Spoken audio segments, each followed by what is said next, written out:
Good morning. Thank you for having me. And as a colleague of Barbara Stripling, anyway, we're not going to go there. I would, first of all, like very much to thank the organizers for having me and bringing me out. I sort of think of this as my triumphant return to Kansas. The last time I was at Kansas, I was 6 years old, curled up in a fetal position on the bunk of a pop-top camper in the middle of a KOA campground as my father was desperately stuffing towels underneath the door as water was shooting in. Now, the worst part is as I was thinking about that coming in, I realized that if I was 6 years old, my father was actually a little bit younger than I am now. And I could see myself doing the same thing. You know, I grew up in Ohio. It's like, we don't know what the sirens are for. Really, Dad? Can we? That's just how desperate we were not to go to the communal bathrooms. World domination through librarianship. Yay!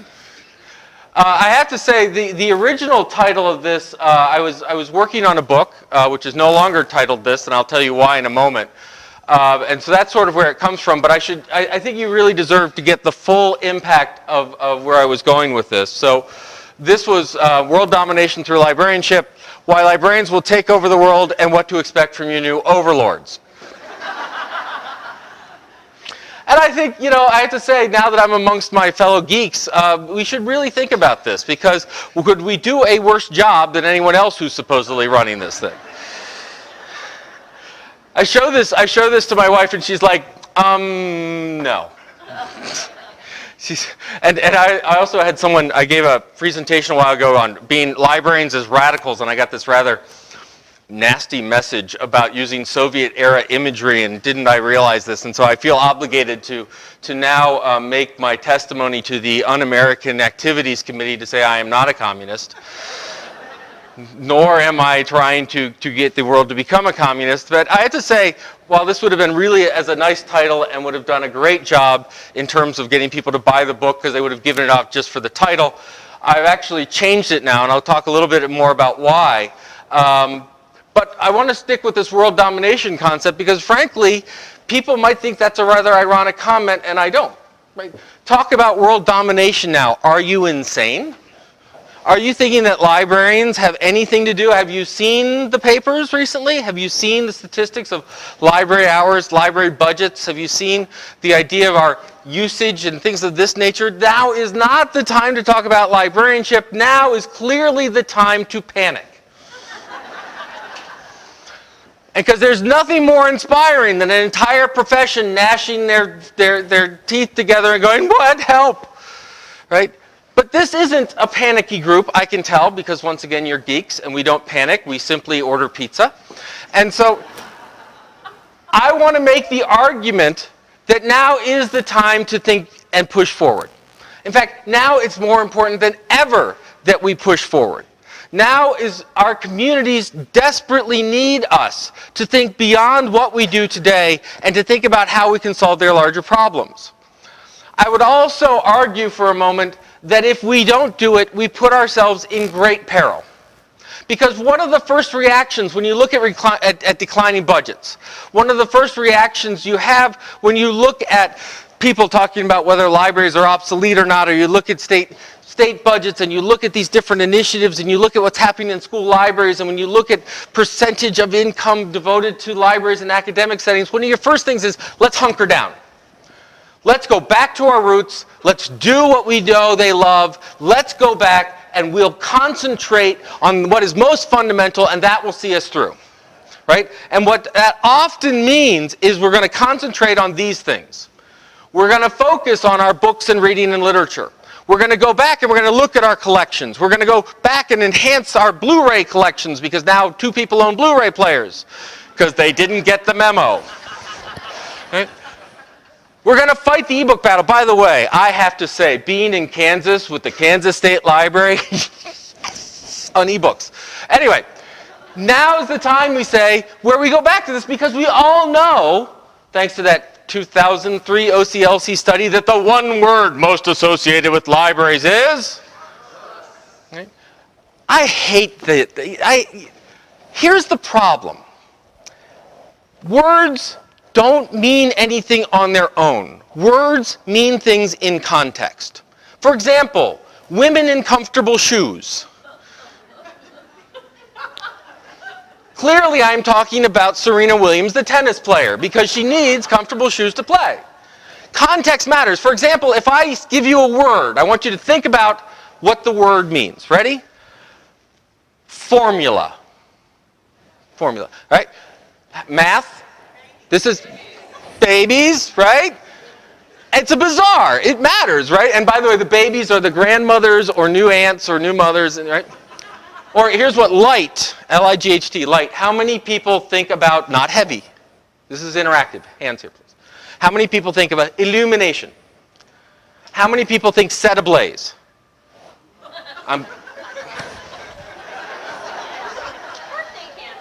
Birthday, oh yeah, they light the birthday candles. Yeah.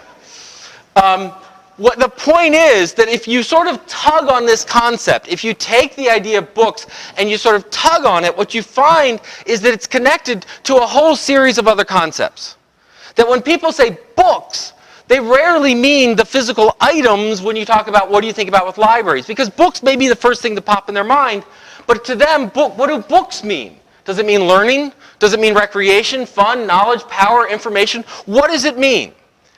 We had this big argument. I teach library science students, and we had this big argument about ebooks, and one of them said, the problem with ebooks is my grandmother gave me this book signed when I graduated college.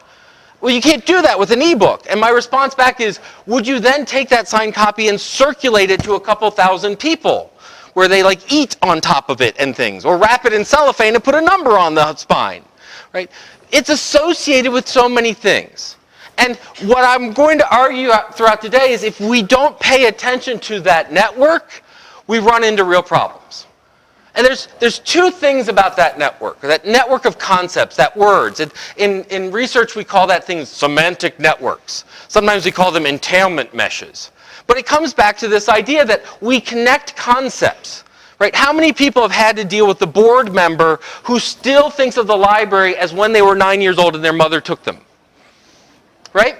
They've associated with it. Now the great thing is, and what's amazing, is that by and large those associations with libraries, public, academic, school libraries, not so much school libraries, are positive. The reason I say not so much school libraries is because was there one mean librarian who traveled to every state and pissed off a board member? Because I'd like to meet them. Right? So they have these positive associations. If that network, if we do not care for that network, if we do not think holistically about that network, we end up in some bad places. The first problem is if we look at that network as too shallow. If we literally think that when people say books, they mean books, you end up with a situation like this. How many picket signs did you see outside of Borders when they were closing? How many people chained themselves to the front desk to keep it from going? How many people disrupted city council meetings? How many people protested and organized children's days and fought for Borders? None. Or Barnes & Noble as they shrank. Or Blockbuster in videos. Because people had a very shallow association. That was where I went, had coffee, and bought books. And now that I can't do that, well, look, there are 12 other places I can still do that. That wasn't a very deep connection. Now, if you'll recall in the mid-90s, this was the model that was going to save libraries, right? How many people said, oh, we'll get rid of Dewey, or we'll just hide Dewey, and we'll make it the publisher system, and we'll put in lots of comfy chairs and fireplaces and coffee bars, and that will save the world, right? It didn't help them. The reason it didn't help them is their business model blew up. And not only did their business model blow up and the technology blew up, they had this very, very, very loose association of concepts. When people think about libraries, it is a deep connection. Yes, it may be fraying. Yes, some people may think that it's not as relevant to their current life, but it's deep. Right? So what we have to look at, the second problem with this not paying attention to this network or oversimplifying this network to stuff. Right? I'm using books here, but if you'd like to throw in materials and DVDs and all that, that's fine. The collection. If we don't look at that and we don't take all parts of that, then it becomes very easy for other people to introduce themselves into that network and begin saying, oh, we do that, and we do that, and we do that. I put up Phoenix for me because higher ed, we might want to think about this. Right? This isn't just a library issue. As we begin to ask what business we're in, and if we don't fundamentally understand what those connections are, then it's easy for us to look at everyone as competition or dismiss everyone. So I've done some work in reference. It's like, oh, reference! Suddenly there's Ask Google and Ask Yahoo, and it's interrupting reference. Because anytime you're allowed to ask questions, it's a reference function. Is Sears really a threat to the reference desk because I can call them up? Right? This idea that this network's there, if we keep just focusing on that top point, if we keep saying collection, collection, materials, materials, stuff, stuff, building, building, and not realizing that we built the building for a reason, that we collect stuff for a reason, and it's not to keep the publishers in money. Sorry. Right? The reason that libraries have existed for over 3,000 years was not so that we could have a popular fiction collection. In Alexandria, they did not have the Danielle Stelios scrolls over in this corner. The Library of Alexandria 3,000 years ago was actually not a building. It was a campus. The first building they built on the campus was a building dedicated to creativity and the muses. They called it the Musée. It's where we get the term museum. The building that they called the library was more dormitory than it was storehouse. They brought scholars from around the known world, set them up and said, think. And they built it in such a way that they had to interact with each other. And if they came up with a brilliant idea and they wrote it down, then it would get stored. Possibly in the museum, possibly where they have it. And the librarian's job was to take the best thinking of the scholars, walk over to the kings and queens and say, this is how we can expand the greatness of our empire. It was not simply to say, this is where we put our stuff. Active, living, the purpose that we build it. That's the network. Right? Ranganathan, when he wrote his 5 laws of librarianship, they're for reading, they're for all these other things. If he had lived 2,000 years before, could have thrown the word scrolls in. Today, he could throw the word apps in. His point of this was that content is for use and improvement, not this thing called a book must have a reader. It's we must pay attention to the person who's reading. Now, I'm going to just take this a little bit further because one of the major models when you talk about innovation, when you talk about disruptive practices, right? A lot of what we're dealing with right now, not only in library land, but in higher education, what we're dealing with in the newspaper industry, what we're dealing with in the media industry is disruptive change. It's change that is big and quick and unanticipated. And one of the models of that is built around this idea of a network. And the way it works is you take a large organization, IBM, and this organization in the 60s, 70s, owned the computing world. They were the biggest, most dominant player. And when you asked them what business they're in, they said, we're in computing. And so another small company looked at it and said, well, what does IBM do? It does mainframes, it does hardware, it does consulting, it does a little bit of software. And they began to look at what it did, and they said, well, if we break that off, and we just want that one little part in the middle, if we do the best job we can at that one little part, we could find a market. Now, IBM looks at it and goes, you can't do just that one part. This is computing. It's all of this. So when a company like Microsoft walks in and says, we would like to do the operating system stuff for you, IBM goes, fine. What the hell's an operating system going to do?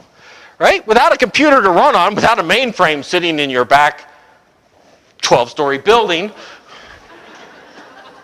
what good is software? And so Microsoft says, thanks, and totally blows up the market.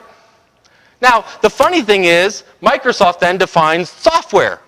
Well, you've got your operating system, and you've got your office applications, and you've got productivity, whatever, and another company comes along, and it looks and says, well, you see that middle internet part? Because you may not remember this, But Bill Gates, who I have a lot of respect for, gave a delightful speech in the early 90s where he said, there is no such thing as a browser market. There is no such thing as an internet market. It's just part of what we do. And a little company called Google said, well, maybe there's something to the search thing. And so this idea of disruptive change is if you take an organization, you break it apart, and you innovate at one part, you can create new markets and change it completely. Publishing is right there. Publishing used to be defined as the gatekeeper function of finding the good stuff, working with authors, editing, copy editing, markup, design, marketing, printing. And what they're finding right now is it's fraying. There is not a publisher alive that gets involved in printing anymore. So what was mentioned was my delightful 1,200-page chemistry textbook I just wrote was printed in Singapore because that's where the cheapest thing was. Right? So if you look at that and you go, well, do we need the gatekeeping function? Do we need this function? Do we need that function? And so you're seeing an entire industry trying to figure out what's the market? Where's the profit margin? How do we introduce friction into the buying process? Right? Now, this isn't, you could say the libraries. We collect stuff, we do service stuff, we have a physical building. You could begin to break that down. And people have begun to break that down and say, we can do this. Electronic document delivery better than other people. We can do this, social question and answering, than other people. If you don't caretake the entire network to say this is why it belongs together, what you do is you set yourself up for being divided and conquered.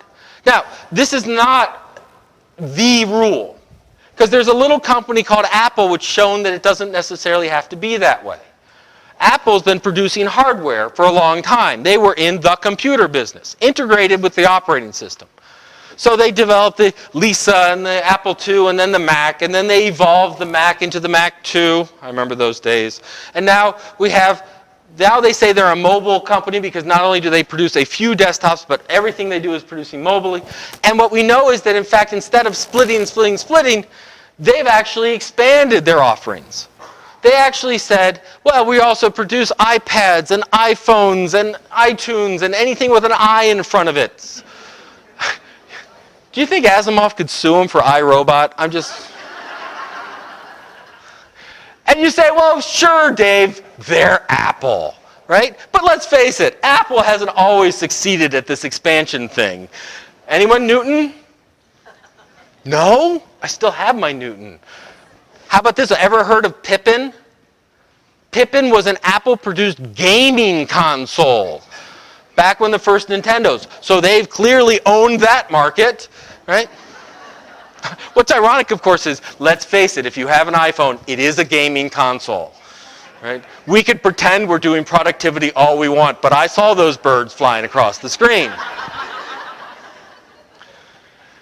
But what's interesting about this, why Newton died, why Pippin died, and why the iPods and iPads have stuck is because they have had an integrated outlook on them. And I don't just mean integrated to the point of you connected and it works. I mean they have an integrated understanding of that network. When they look at the user of a laptop, they don't see someone who's using a computer. They see someone who's trying to do something. And normally, one of their big pushes is they see people trying to do things other than write a document. They see people trying to listen to music. They see people trying to create and caretake their memories. They see people living a life, as it were. And that vision has helped them integrate across a platform. They've actually expanded and reinforced that network to the point where idiots like me go to the Apple store whenever I can to find out what the new little stupid case is that goes on this thing. I mean, really? $30 for a piece of plastic? Really? But it's Apple. I'll go. I'm a fanboy. I have the new Retina display. I can't tell the difference between the non-Retina display, but I got it. Now I ask the question, when you think about your network, your conceptual, when people, what they associate with, what's the library network look like? I mean, sure, we've got stuff. We've got a collection of books, and we can get to Freegal, and we've got 3D printers now because they're hot, and Overdrive, and JSTOR, and DVDs, and all this other stuff. My question for you, is this integrated? Now, let's be clear. In a time of great change, experimentation, playing, trying crap is vitally important. I don't want you to walk away from this going, unless you have a 3-year strategic plan and policy formed for this idea, you may not start it. No, you should start tons and tons and tons and tons and tons of stuff. You should fail often, and fail quickly, and fail spectacularly. Because there's a difference between failure and making a mistake. Making a mistake is when you do something you've done before and don't learn from it, which usually dooms you to doing it again. Failing means you tried something new and it was slightly beyond your reach. But that means you were reaching. And so you want to do that on a regular basis. So this isn't a matter of saying don't play, but there comes a time when we must integrate it back in. Does it make sense for us to use public tax dollars, for example, to pay retail prices to buy MP3s for individual uses that doesn't go back into a community collection? Does it make sense for us to do all these things? That 3D printer, I'm familiar with the Makerspace, the Fab Lab in Fayetteville out in New York. And people have got a lot of good press. And what's great is the director there, Sue Constantine, brilliant. She sends out this announcement to her board. And the board, it says, we're doing 3D printer in our Makerspace. And her board's response was, that's fabulous. Why? And it took coming in and working with the board and talking to the board and going, all right, what are we here for? If it's book distribution, then it makes no sense. If, on the other hand, it's having people create and think and develop and challenge and change and improve their community, it makes perfect sense. Right? So what's that integrating concept? Can you look at everything your library is doing and answer the question, why is that a library service? Now, you got to be careful. Another one of brilliant librarians, Meg Bacchus, once works at a small suburban library, and she put on a square dancing square dancing session. And it was too small, the library was too small, so she did it in the ice rink down the road. Square dancing on ice, I think they did cover the ice, I'm hoping. But it could have been more fun the other way, let's face it. That's a YouTube video waiting to go viral. Swing your partner, not that far. She came in the next day sort of proud that it went off well, and she had her librarian colleague and go, what was that? She goes, it was a library service. He goes, no, it wasn't, because it wasn't in the library. Really? That's how we're going to define what a library service is. So we're going to put up a website, but you can only get it in the library. Sounds like the Google book deal. Anyway, what is the integrated concept behind this? Now, I am going to pitch you mine. And that's a mission. That the mission of librarians is to improve society through facilitating knowledge creation in their communities. I want you to notice a few things about this mission. The first is that it's a mission of librarians, not a mission of libraries. I think we need to get cleaner in our terminology. A library is either an abstract organization that doesn't exist, or it's a building that can exert gravity and decay.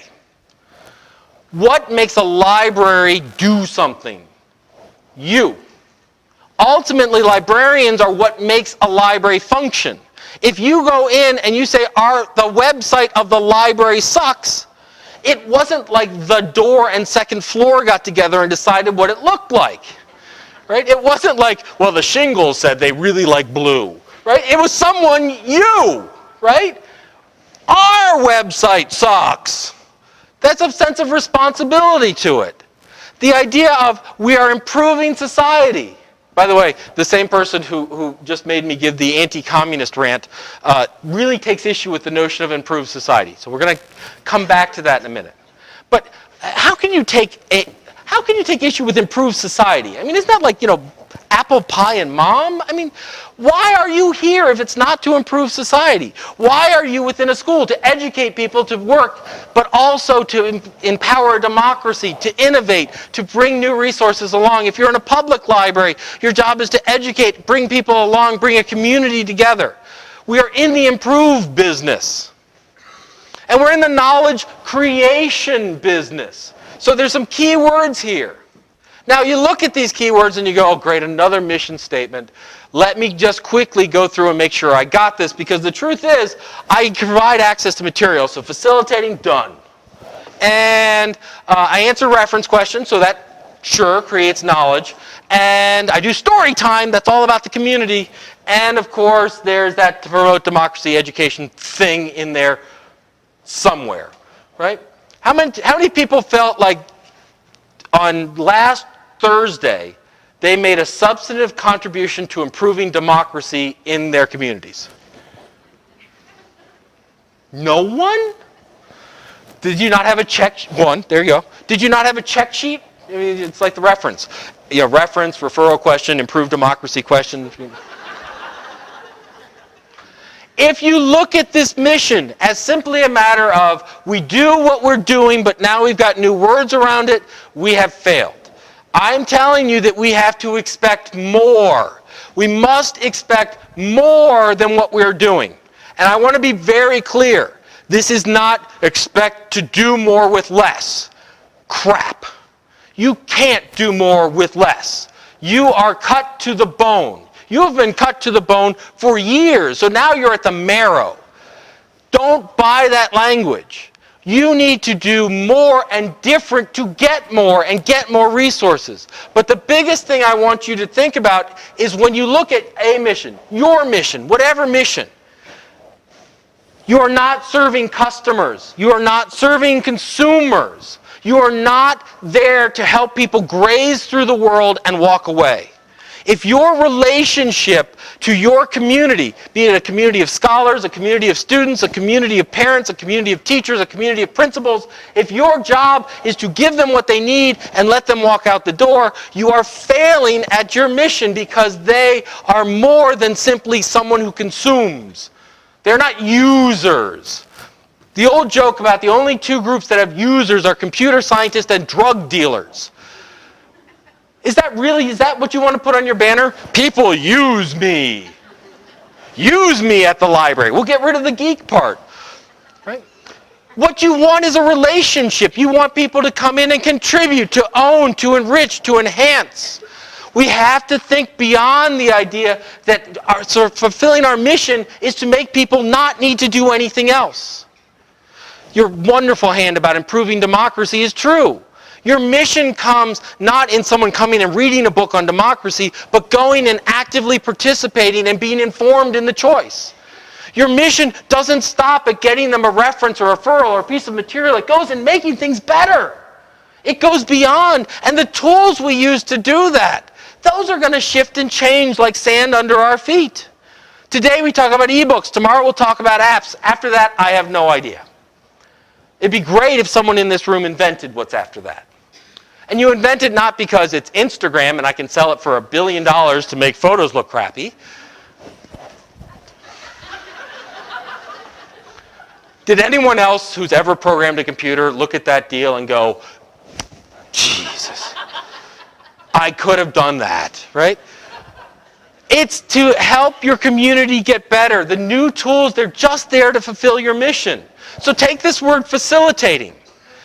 Facilitating for too long has been thought of as giving access to a collection, right? I facilitate access through cataloging, through OPACs, through whatever it is. But I want you to think of something different. I want you to think of your library not as a place people go, whether virtually or in person, not as a place where people get stuff, but I want you to think of it as a platform. I want you to think of it as a community platform. And that means a place where they can do more, do better. Give you a couple examples of that. So I'm going to start with, we worked with a group called Polaris. They sell integrated library systems. And we helped them develop something called a community portal. Topeka, I think you guys just bought this. But I want you, so now I'm going to tell you what to go back and tell them to really give you. It's a really simple system. What it means is that not only within the catalog can you catalog your stuff, you can catalog your community. And that means you can do things like, here are organizations, local organizations, business organizations, county services, etc., and you can put them in the catalog. And so when people are searching in the catalog, they can find not only related materials, they can find related organizations, people, and services. So if you're going to search for, the joke we always used was searching for vampires will get you the Red Cross. But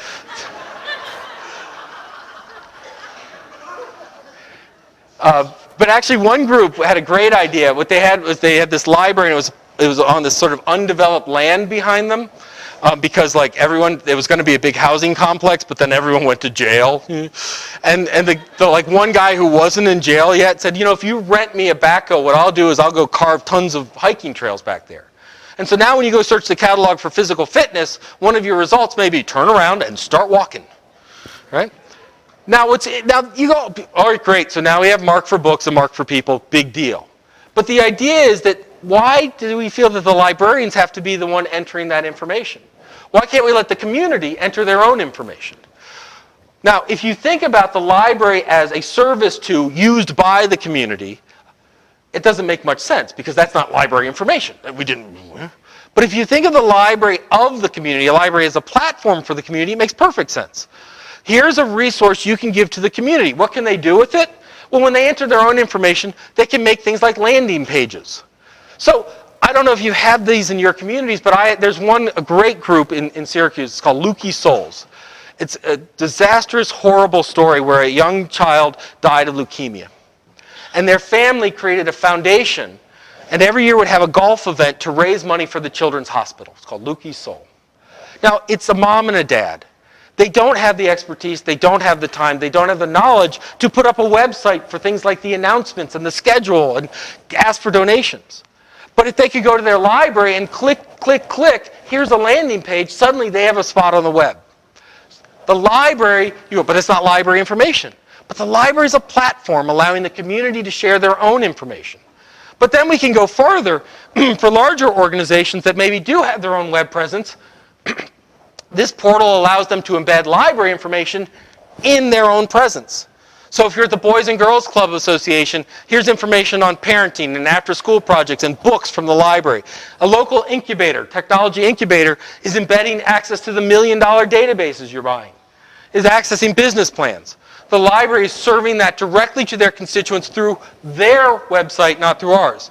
And there's one person who's playing an iPad app that's going to be embedded in local buses. And so what you can do is you can go to the iPad app and you can say, at this bus stop, what's going on nearby? Library programs will come up, but also all these programs from communities, arts organizations, educational organizations. Here is information where the library is the platform. The library made that happen. Even though the information is not owned, purchased, or licensed by the library, and the app wasn't built by the library is providing that foundation. It is the platform to allow a community to do its work. In a higher ed setting, researchers, every time I get a grant, I got to put up a website. My job is to be good at physics or chemistry or what have you, not to put up websites. So what happens? You look like a lovely GA. I need a website. So you go put up a website that gets hacked within the first 3 minutes. And then afterwards, the grant goes out, but do we take the website down? No, because the grad student graduated. God help us.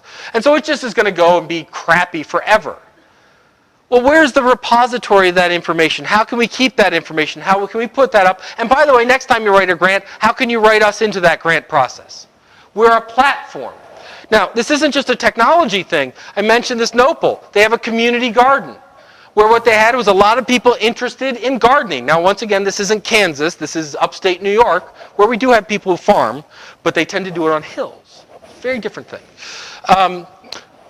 They built a community garden so people could check out a plot of land. It cost them a hose.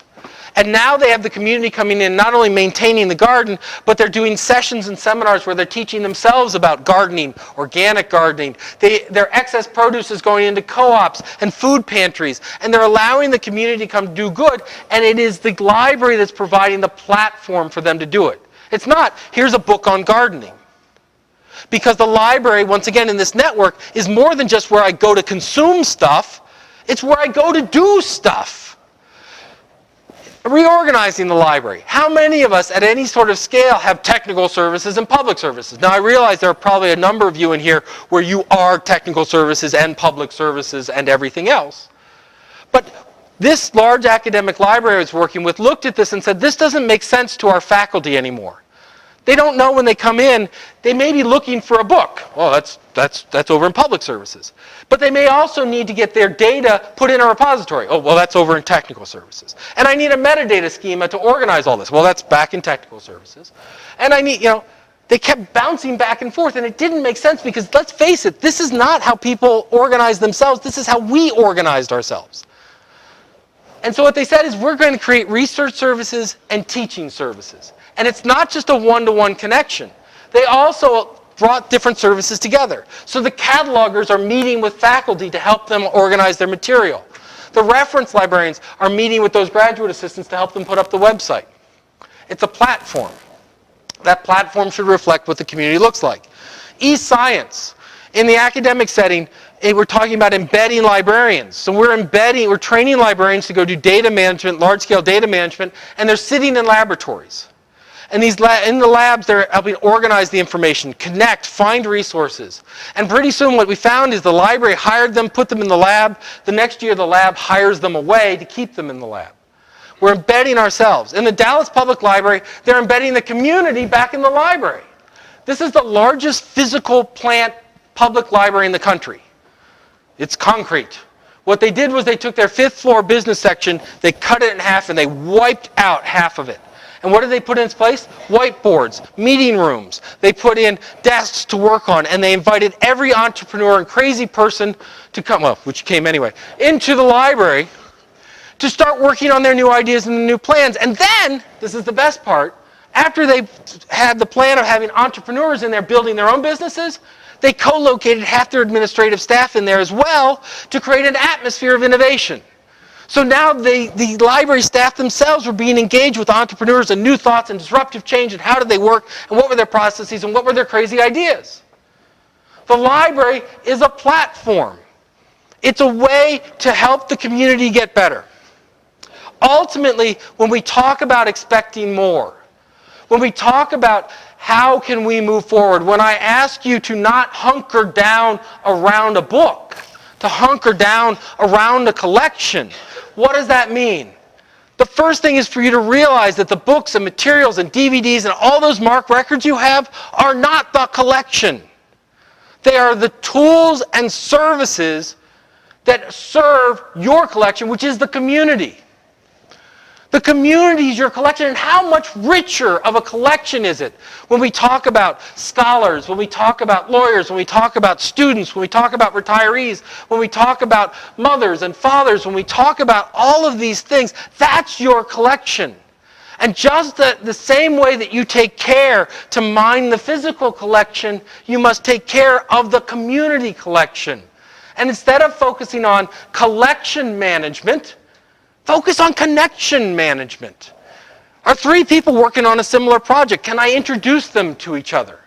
Is this group doing something interesting even though they never walked in the library? Can I provide them space, or can I send them a librarian to help them where they are?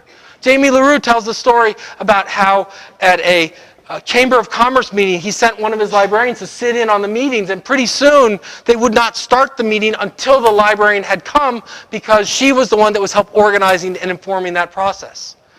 We have within us gifts of facilitation. We have within us gifts of organization. We have within us gifts and talents and tools and passions about bringing ideas together. If as a librarian you think that you are in the collection business, you are wrong. You are in the community business. You're in the idea business. Your job is to caretake the dreams of that community. We must engage the community in conversation. And I'm going to skip to that second bullet. And in that conversation, we need to focus on the aspirations, the dreams and goals of the community. Here's the issue. For so long, our libraries, public, school, academic, special, have focused on problems. We're problem solvers. We take that as a point of pride.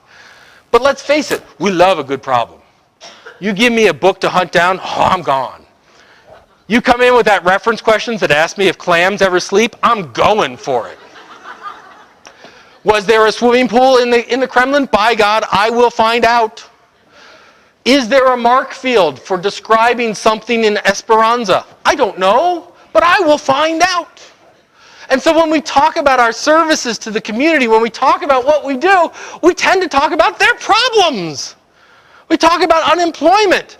Very real problem, but do we talk about transformation? A group of librarians in northern Illinois have gotten together and created something called Transform You. And what they did is they realized that when someone loses their job, this is a real major life change for them. And the way to respond may not be to immediately find the next job, whatever it is. It may be going back to school. It may be staying home if they can figure out the budget. It may be all of these things. Vocational training. It may be a major shift in careers. And so when they walk into these libraries, they don't just get the library saying, here's monster.com. Instead, what they get is a whole network of social services, public services, schools. They found that people wanted to go back to community college and couldn't figure out the rather Byzantine way of signing up for courses and becoming enrolled, so they worked with the staff and the enrollment people at the community college to ease that process. What I love, another story, is that people were coming in and they were applying for manual tasks. They were applying for janitorial positions. They were applying for package handling, warehouse positions. And when they would go to companies and say, I want to work there, they would say, great, go apply online. Even though the job didn't in any way require computer skills, they were required to go online to apply. Now that's interesting, number one. The other interesting thing to realize is that when they get timed out, that's actually part of the interview process. The companies will look how long it took you to fill out a form and judge whether they're going to interview you by that. Nice. But what these librarians did, they didn't just sit them in front and say, this is how the web works. They would then pick up the phone and go, hello, this is your local library. You realize you're asking people to use computers for a non-computer related job. Can we make this easier? They advocated on behalf of those individuals. We have to look at the aspirations of a community. What do they want to be? What do they dream about? A problem gets people excited and anxious. A dream gets people motivated and moving. What is the dream of your community? Is it to be a tier 1 research institution? Is it to be a new economic hub? Is it to be a quaint little town that people go for vacations? What is it? Is it a place where we blow up the standards enforcement and we look at educating our children in a more realistic way? What is the dream of your community? And if you can't answer that, you have not been having an honest conversation with your community. Not what is the dream of your library. Never ask a community member, what do you think of the library? They don't care, and it's not about you. Ask them what do they need? What do they want to be when they grow up? I'm still trying to figure that out. Best response to that, by the way, I had a student come in and I asked, well, what do you want to be when you grow up? And she goes, that's no fair. You're going to steal my answer. So, that was good. Realize that in these conversations with our community, that a true conversation, the people in that conversation, the library and the community, are both shaped by that and shape it. And what that means is, it's not simply a matter of saying, they want more Blu-rays, let's go get them more Blu-rays. They want more e-books, let's go get them more e-books. Right? Because these days that means lay off half your staff so you can afford half as many e-books. Right? You need to shape that conversation and say, realize that if we do that, here are the consequences. Here are the decisions. Cory Doctorow was here yesterday, talked about copyright. Who's the advocate for your community in terms of copyright and sharing information? Who's educating and informing your community about that? I think it should be you. And ultimately determining what is that network of meanings around your library. What is that connected sense of it?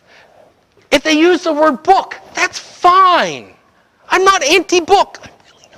I'm not a communist, I'm not anti-book. I think we've established that now. But I want to know what you mean by book. I want to know what you want to do today. If you want to read, great. If you want to escape from the world, fantastic. We have a place for that. But if you want to become informed, If you want to become a doctor, if you want to become a lawyer, if you want to become the best parent you can be, that's what I want to know. And if a book's going to help you do it, by God, I'm going to find it for you. But if a book's not, I'm going to find a doctor or a lawyer to hang out with you. I'm going to help you get into grad school. That's where the tools come from. That's how we integrate together. We integrate together not from a bunch of stuff we put together and put under one catalog. That's not integration. That's description. That's inventory management. We do it from the inside out. We do it from the dreams and aspirations we have and say, this is how we can make it happen. The power of libraries is not in our ability to get people stuff. The power of libraries is to change their lives. To change the world. That's the dream we have. Next week, if I come back, hopefully, and I ask, what did you do last Wednesday to help people promote democracy? I want an answer. Did you help have a civil conversation about it? Did you inform people on the issues being presented? Did you fact check when people were interested in the election, local elections? Did you hold the debate in your library because it was a civil, neutral space? When students went to protest, did you help them understand the learning of protest from centuries past? When you look at people and they say, I need a job, do you help them find the job, but do you help them find a satisfying job? Do you give them respect in the process? Marty Reed, the state librarian of Vermont, talked about the idea that every year she would have someone, during the last economic recession, she would get all these men coming up dressed in ties and suits, and they were looking for a job. And what she did is she took a break room that were used for the librarians, and she cleared out and she kept a coffee pot in. And every year then, these businessmen would come in. Every day the businessmen would come in, they'd sit around coffee and they'd talk and they'd work together. And years later, one of them came up to her and said, I remember you because you gave me respect. At a point in my life when I thought I was worthless, you gave me value. That's the connections that we show. So why am I talking about this is probably a bad title for the book? Because it's not about us being the overlords. It's not about us controlling the world. It's about them. It's about our community. It's about unleashing our community upon the rest of the world. If you look at your primary mission of your library to bring everything that's not of the community to the community, read about Rome, read about Florence, read about what's going on somewhere else. What are you doing to take the community to the world? When someone wants to know what the life is like in Manhattan, Kansas, can they go to your library and find out? When I'm coming to Wichita from Syracuse, New York, can I come and learn what I need to know about local customs? Can I learn about where to eat? What's going on? What's happening? What are the topics being discussed? Ultimately, to do this, we need to expect more of ourselves, and we need the communities to expect more from us. Here's the trick. If you hunker down around books and stuff, you will please the people who are already coming for books and stuff, and you will bring no more people into it. And soon you will find people saying, I can do that elsewhere. And by hunkering down, you've imperiled one of the most valuable assets of a community, and that is the library, and the most valuable asset of a library is the librarian. Right now, the world that we face needs help. We have people struggling to get into a middle class. We have people struggling with so much academic debt that they're going bankrupt for getting a degree. We have people struggling with educating their children, with finding jobs, with taking care of their parents. We have massive issues. We have problems, but we have dreams. What are those dreams? Because they need us to do that. What other player within your community is so concerned with the common good that that's their main focus? What other entity within your community is devoted to democracy without partisanship and ideology? That's you. That's the value that you bring. That's what we need them to expect. And if you give them that graph, if you show them what you can be, if you scream out that I'm a geek and proud, they will follow and they will resource, and that will bring about a future together with that community. Thank you very much.